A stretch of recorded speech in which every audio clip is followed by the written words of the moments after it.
счастья. Всем скорпионам счастья. Ну что, добрались до июля. И будем сейчас с вами пройдемся, но начнем, конечно, с ваших двух управителей. Большее внимание на этот раз берет на себя Марс.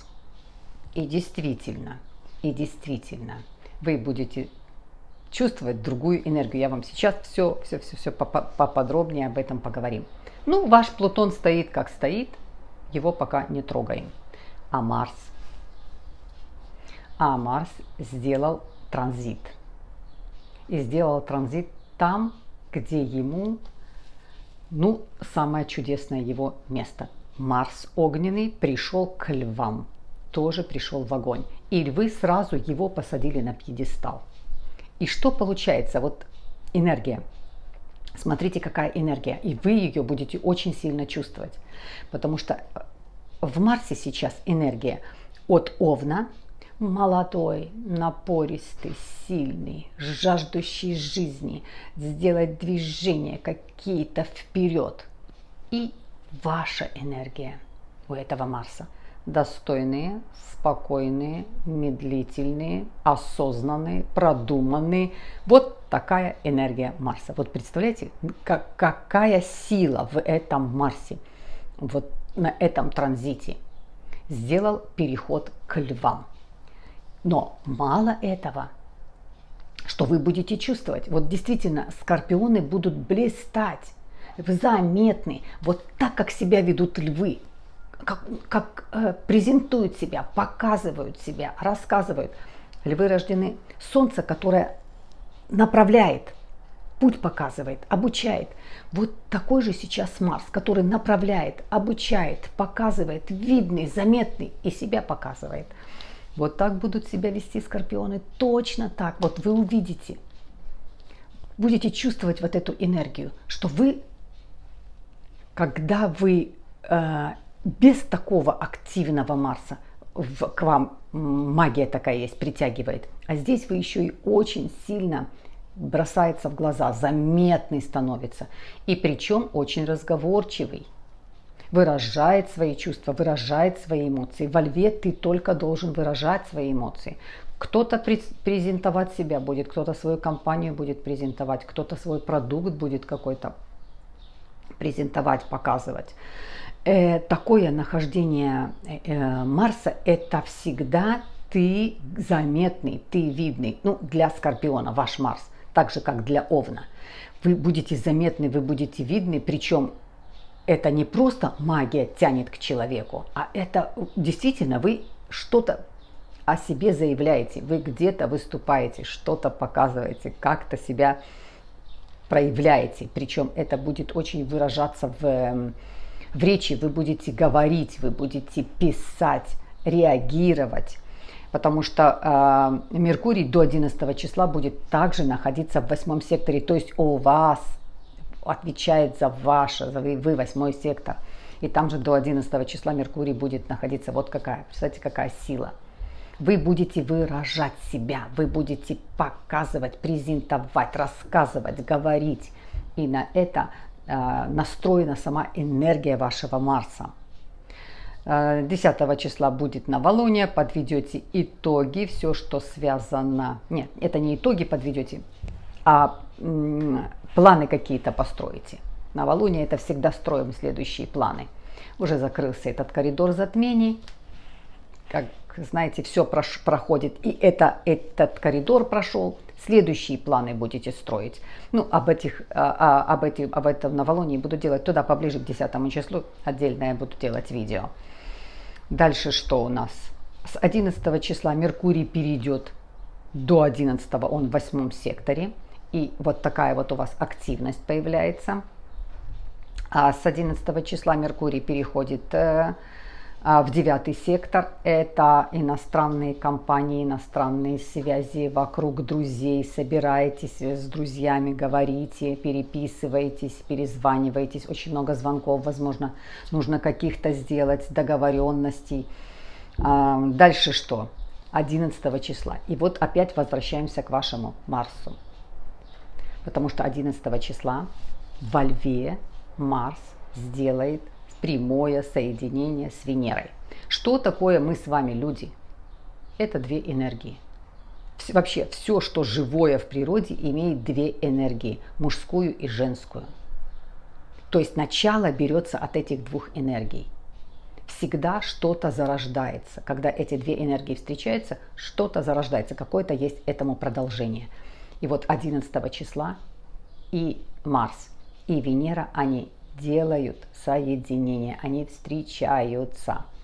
Венера тоже находится во Льве и чувствует сам там тоже себя королевишной, потому что когда Венера зашла к Львам, они ее сразу посадили на трон. Она здесь себя чувствует очень хорошо.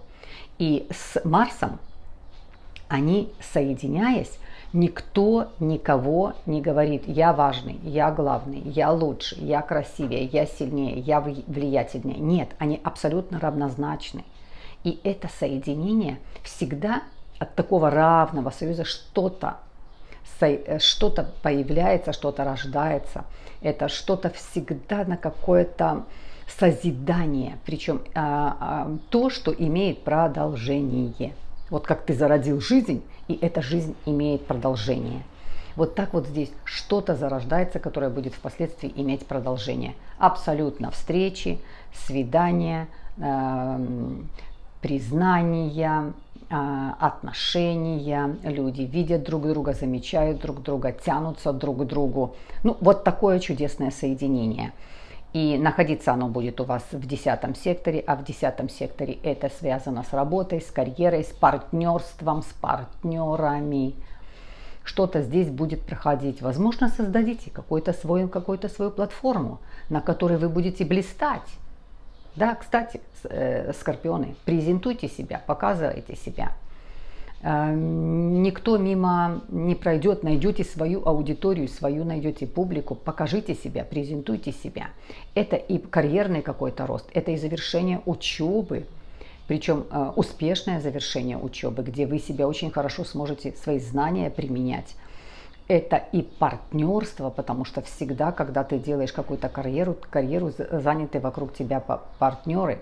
То есть партнерство большой такой аспект для встреч новых, для знакомств, причем очень будет интеллектуальный.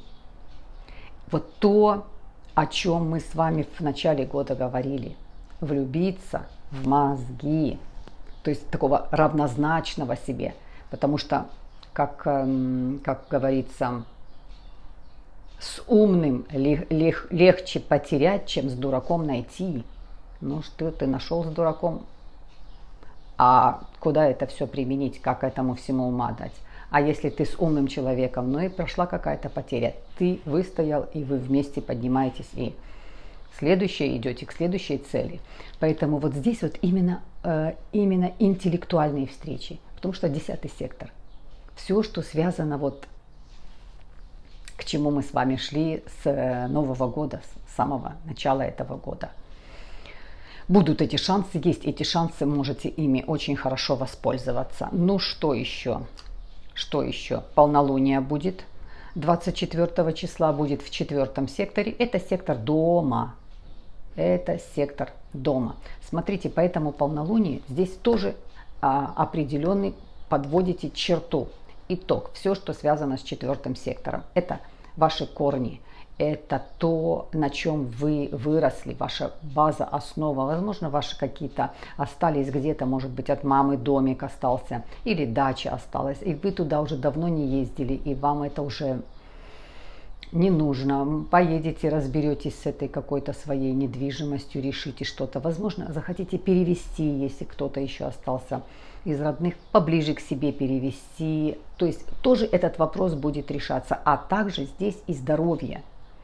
Если связано было что-то со здоровьем, если было какие-то сомнения, что происходит с организмом, как происходит с организмом, здесь вы тоже разбираетесь, подводите итог.